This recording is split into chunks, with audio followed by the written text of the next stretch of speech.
L'appareil cardiovasculaire assure le transport du sang riche en dioxygène et en nutriments à travers tout le corps humain pour en alimenter les organes et les débarrasser de leurs déchets. Il se compose de 3 grands types de vaisseaux sanguins qui forment un système clos. Les artères, les veines et les capillaires. Ces 3 types de vaisseaux composent un ensemble de 100 000 km de long à travers tout le corps.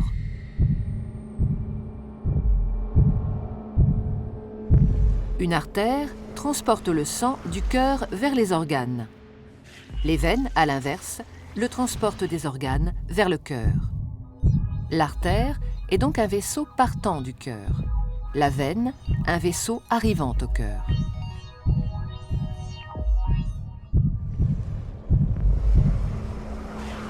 Tous les organes sont richement irrigués, c'est-à-dire qu'une multitude de petits vaisseaux sanguins les parcourent. Ce sont les capillaires.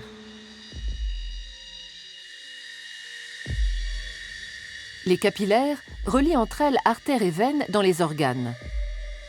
C'est donc au niveau de ces vaisseaux très fins que les échanges se font entre le sang qui apporte nutriments et dioxygène et les organes qui se débarrassent du dioxyde de carbone et des autres déchets. Plus un organe est actif, plus l'apport de sang et les échanges sont importants. Les échanges ne sont possibles que parce que le sang circule en permanence dans les vaisseaux en sens unique. Il est mis en mouvement par le cœur qui fonctionne comme une pompe.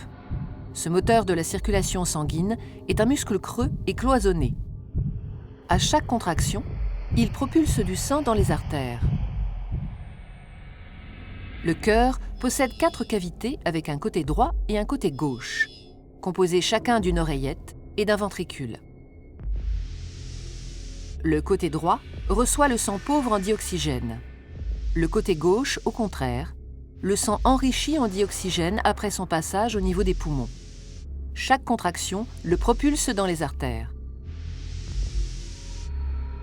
Au cours d'un battement normal du cœur, le sang pauvre en dioxygène, renvoyé par les organes, pénètre dans l'oreillette droite par la veine cave.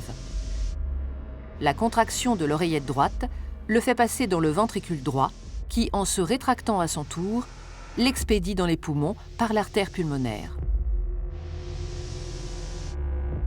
Après son passage dans les capillaires des alvéoles pulmonaires, le sang est enrichi en dioxygène et débarrassé de son dioxyde de carbone. Il revient alors dans l'oreillette gauche par les veines pulmonaires. La contraction de l'oreillette gauche le pousse dans le ventricule gauche, qui le propulse lui-même dans l'aorte pour être distribué dans les artères de l'ensemble du corps. Et ce cycle, vital pour l'organisme et l'être humain, se répète à l'infini.